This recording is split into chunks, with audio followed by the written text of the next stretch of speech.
So 24/7 Sports has released their ACC football power rankings. This is basically them taking the entire ACC and ranking each football team from worst to first.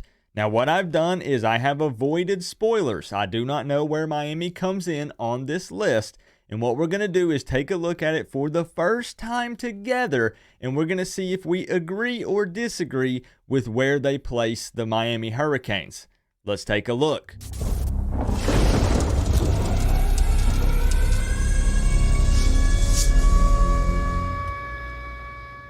What's going on, Canes fans? Let's not waste any time in today's video and jump right into it. The one thing, however, that I would like to plug just right quick is don't forget that the live simulations start in June. So we go through and we simulate every single Miami Hurricanes football game on the 2023 schedule on NCAA Football 14 with the revamped mod, which means improved graphics and up-to-date rosters. We go through every single Friday and we do a live stream and we watch the game CPU versus CPU and we treat it like the real deal, like it's the actual football game. It's all just in fun, you know, if that's not your thing, if you're not into video games. Trust me, there are a lot of people that end up having a really good time and they enjoy themselves whenever they hang out and watch these. So that starts in June. You're going to want to make sure that you're subscribed to the channel so you know when we go live with those. But without further ado, you know, I said no wasting any time, and then here I go plugging, you know, some future videos. But they're really fun. I'm telling you, it's so worth it.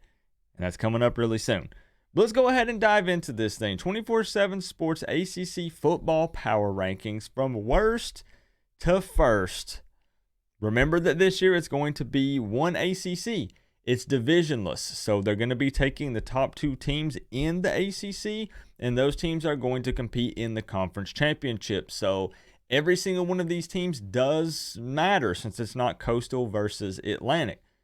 So let's go ahead and take a look at who the worst team is. They're projecting, right? They're thinking this is who it's going to be in the 2023 season, and they are going to kick it off. I wonder who it could be.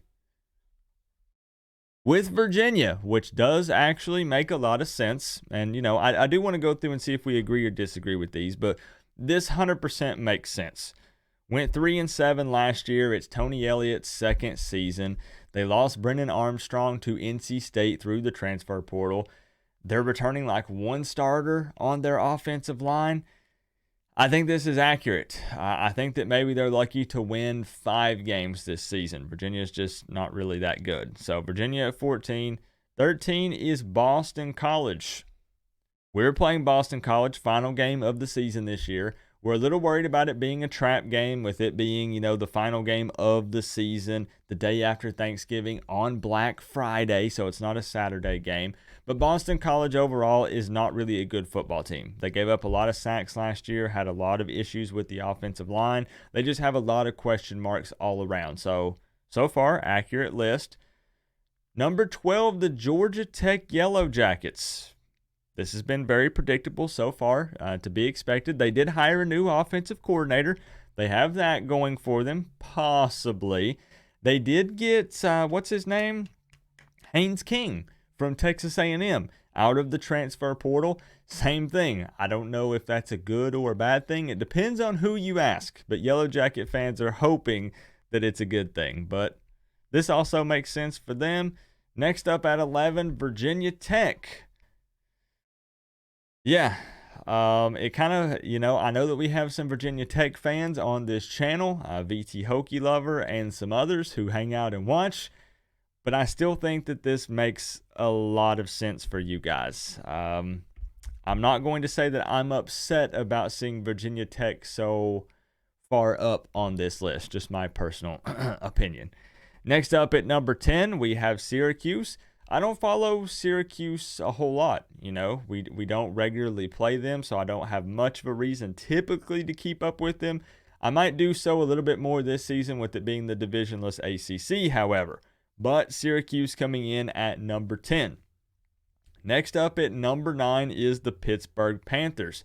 Now, they lost running back Abanikanda. They had an okay season last year, went 8-4. But given some of the issues that they've had and some areas that they need to address, I think that it could be an uphill battle for Pitt this season. I don't think they're going to be praised as much. I don't think they're going to be as hyped up in 2023. I think that they have a lot of work ahead of them, and they might struggle a little bit this year, but we'll see. Right now it's May, so everything is just speculation, and everybody's just guessing and going off of what they saw last year. But Pitt coming in at the number 9 spot. At number 8, which, by the way, you notice we haven't seen Miami yet, so we're getting deeper and deeper into this list. Wake Forest. This one's interesting because it seemed like they needed quite a bit of help on defense, and they decided to not really address that through the transfer portal. So kind of some questions there. Lost quarterback Sam Hartman. They still dropped them at number 8 on the list. I don't know if maybe it's because they do have still a lot of returning guys. Possibly. They have another quarterback coming up I think that they're pretty excited about. I'm kind of in the same spot with Wake Forest. I don't follow them very closely. But yeah, it's looking like that they're showing some stats talking about the quarterback and whatnot. So maybe a little hype on him. But I don't really know how I feel about Wake Forest. What's interesting, though, for me, is then now seeing Louisville right here ahead of them. Now, because at number 7 here with Louisville, we know that they have a new head coach. They basically completely overhauled the program. They got a ton of guys through the transfer portal. It was like 15 or 18 or 20 plus guys out of the portal. And at one point, they had the 18th ranked transfer portal class. It might be even better at this point in time. I don't know 100% for sure. But there's still a lot of questions there with Louisville. They have a lot to prove, and we'll see. We'll see where they land this season. It looks like they did land former Cal quarterback Jack Plummer, so he's probably going to make an immediate impact. But Louisville coming in at the number 7 spot, and we are playing Louisville. They are on the schedule this year, so that's going to be a very interesting one. But they have them ahead of Wake Forest and ahead of Pitt. So they must be pretty optimistic going into this season with Louisville. Okay.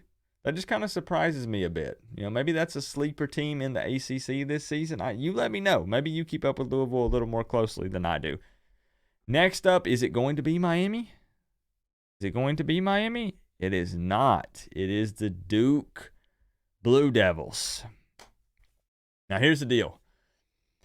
I give Duke a really hard time all the time on my channel. One of the things I'm always saying is poor old Duke. Poor Duke. Nobody cares about Duke.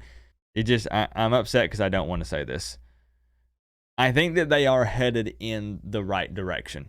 They have a lot of starters returning on offense, which is exciting for them, but their schedule is tough. They play Clemson, Notre Dame, NC State, and Florida State. It's going to be hard for them to make an impact in the ACC this year, I think, but again, a lot of positive momentum for them going into 2023. We still have not seen Miami yet. Coming in at number 5 is the NC State Wolfpack. As we already said, they picked up Brennan Armstrong from Virginia. That's a quarterback that us Canes fans are not afraid of, but he does bring a lot of experience to the room. They were 4-4 in the ACC last year. I think that maybe this is the year that they don't hype up the Wolfpack as much as they typically do. People continue to pick NC State, to win the ACC or compete in the conference championship, and I was one of them. I had them as a maybe in the ACC championship game last year. And again, them going 4-4 in the ACC. Maybe people finally dial it back a little bit and don't overhype these guys and take a more wait-and-see approach and see what happens with NC State. So this means that Miami, at the very least, is in the top 4 going into the 2023 season. Coming in at number 4 is Miami. Okay. Let's wait and see who they have at 1, 2, and 3. In my head, I'm pretty sure I know the teams that are remaining. But at the moment, this actually seems like a very respectable placement for the Canes. Given what we saw last year, the 5-7 season, the absolute letdown, losing to teams that we shouldn't lose to, this is a very respectable spot, actually. New offensive coordinator, new defensive coordinator, a lot of optimism, a lot of hope. been new life breathed into the program, but it's still, we're unproven. Is it going to take time for this offense to get rolling? Is it going to take time for the defense to gel and mesh and everything work the way that it's supposed to? We've replaced a lot of analysts and some other new guys, and we see that as a good thing because of what happened last year, but it doesn't always equal immediate results. And maybe it does, but instead of being a leap, it's just small steps, which at this point, guys, all I'm worried about is positive progress. I continue to say that. You always set your expectations high, but as long as we're moving forward, overall, I'm okay with it.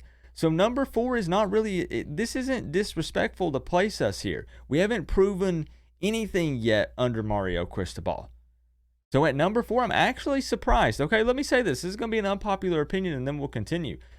I expected us to be closer to the number 7 or number 8 spot. I know we landed a big-time recruiting class, but those are all going to be young guys that need time to get adjusted to the college level. Maybe a handful make an immediate impact, but most likely not. That's just the truth. That's just facts. So number 4 is very, very respectable spot. Maybe they're thinking Tyler Van Dyke returning, hopefully behind a better O-line, an offense that fits him a little bit better. The defense maybe being more aggressive. You have some young guys that might make an impact like Bain and some of the guys on the edge. So we'll see. We'll see. But number 4 at the moment, I'm actually happy with that. Ahead of us, they had to use Mac Brown's picture, didn't they? That little smirk, that little grin that he has, I respect the man. All right, he's had our number for a while. They beat us 4 times in a row. I understand what he's doing at North Carolina. I just personally don't like him. I can respect him as a coach, okay? This makes sense to put them ahead of us. Man, they competed in the ACC championship last year. They have Drake May at quarterback, which a lot of people are a big fan of, and understandably so. This is why I said I'm so surprised actually that they have us at 4. Because North Carolina, even though they fell flat, they lost to Clemson in the ACC championship game, kind of fell off a little bit there at the end. When you're just comparing last year, they seemed light years ahead of us. So there is a lot of hope still surrounding Miami to put us, just one spot behind North Carolina here on this list. So this makes sense, though. I agree with that, putting North Carolina ahead of us. Next up has got to be either Clemson or Florida State. They didn't put FSU at number 1, did they? Did they put the Seminoles at number 1 on this list? Here we go. Oh my gosh, they did. They did. Clemson coming in at number 2. Played in the ACC championship game last year and won it.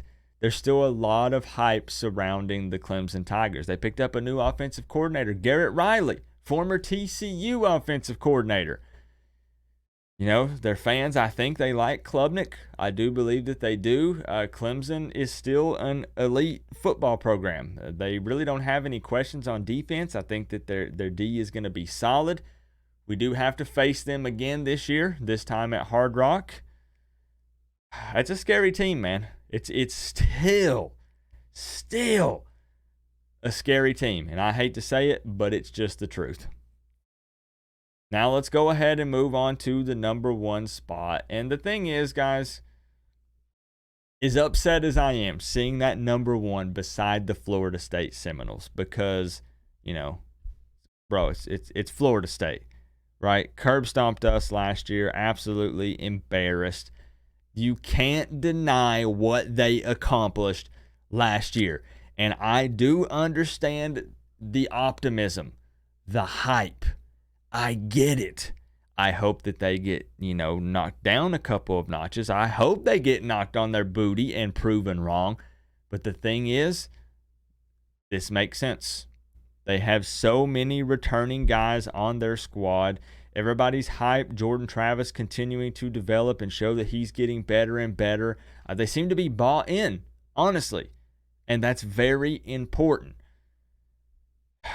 I just know that after that really good season or decent season, Florida State fans are just over the moon. They are minimum 10 wins, probably going 11-1 is what I'm seeing most of them predict. A few are saying 10-2. They are saying they are winning the ACC championship this year. Not just that they're competing, but they are winning it. So would this year possibly be an FSU versus Clemson? Or maybe if Clemson accidentally drops a game or two, FSU versus North Carolina?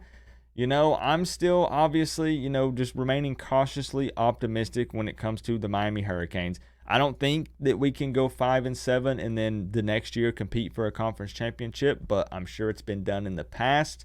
So it is possible. It's not out of the realm here. But I'm just saying, me personally, I don't know that I see that. I think they deserve it and I think they earned it. But time will tell, because this list in May means nothing. At the end of the day, this is all just for fun, and Virginia could end up being the third or fourth best team. That's probably not going to happen, but I'm just saying it's not impossible. So, all it takes is a game or two slipping up. It's a very slippery slope. Next thing you know, you lose 2 in a row, 3 in a row. It could happen. But let me know on this list, guys, if you think that this is a pretty accurate spot in May to place the Miami Hurricanes at number 4. I think it's very respectable, and realistically, if I were to make this list, maybe I do a video where I make the list. That's what we do.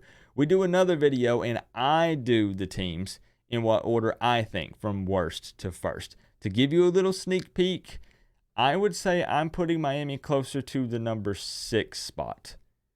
Probably the number 6 spot for me at the moment, without doing a bunch of extra research, just kind of saying, I think probably around in that general area for me. So let me know what you think, though, down in the comment section below, if you think this was accurate or not. And let's chop it up and let's talk about it. Remember, though, guys, we're all one big happy college football family, but at the end of the day, I gotta say, it's always better when you get to rep the U. Coach Coop, peace out. I'll see y'all in the next one.